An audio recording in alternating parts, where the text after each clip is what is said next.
maniud to. Magkumanog laba. Maniud to. Oh. What? Si Mother.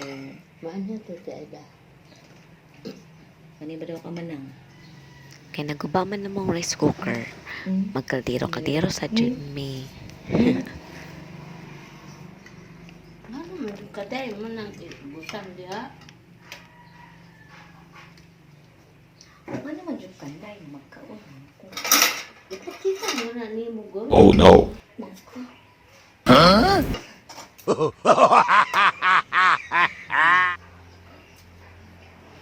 Di ata, masayang soft drinks eh. Tubig ra, tubig.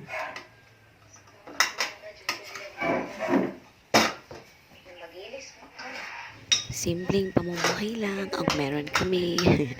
Kasama yung nanay ko at saka yung partner ko, yung husband ko. So, nananghalian kami pagkatapos kong maglaba. Tinulungan ako ng aking husband at si nanay yung nagbantay sa tindahan. Ayun, dahil gusto ko daw ng sardinas with egg, kaya yun ang niluto ng husband ko. Dahil yun daw yung gusto ko. Yun naman talaga yung gusto ko dahil masarap yun. Sardinas with egg. Napakasarap niyan. Samahan mo pa ng soft drinks. Super yummy. Sob na yung pananghalian mo. At busog na busog ka talaga niyan. Mabubusog ka talaga ng sobra-sobra. Maraming kanin ang makakain mo. CJ Lasarte. What? Wa pa naging sikat na laos na. Oh no. Ayun, mag-chismis muna kami. May silang basketball player na nahuli ng pulis dahil nakunan siya ng pinagbabawal na gamot. Kaya nga ni kayang one picture. 20-25 pa man eh. Hindi mo pwede mang hindi yung dala. Preso na naman siya. Wala yung pensa. Wala. Sambot na. Yun. Ito yung sinasabi ko na mapaparami ka talaga ng kain. Muntik ko nang maubos yung kanin dahil ang sarap-sarap talaga ng sardines with egg talaga, mga kabulaklak.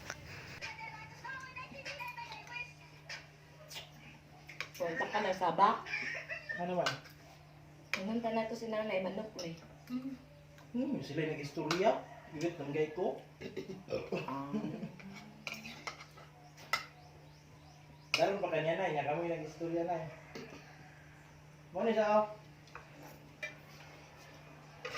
Muna siya. CJ Lasarte. Kaya kaya. Kasos niya? Ha? Nangatangom? Diya to ipanigya. Ay, sa to tamas? Dili sa lasang mga kapat. Pagkasos siya? Checkpoint. Pagkaasa, tikpon. Oh no. Ayun to Tomas. What? Hindi ka nang dulag basketball. Hindi rin sa kuha na eh. Dabaw. Ang mo na diya ang ano diyo.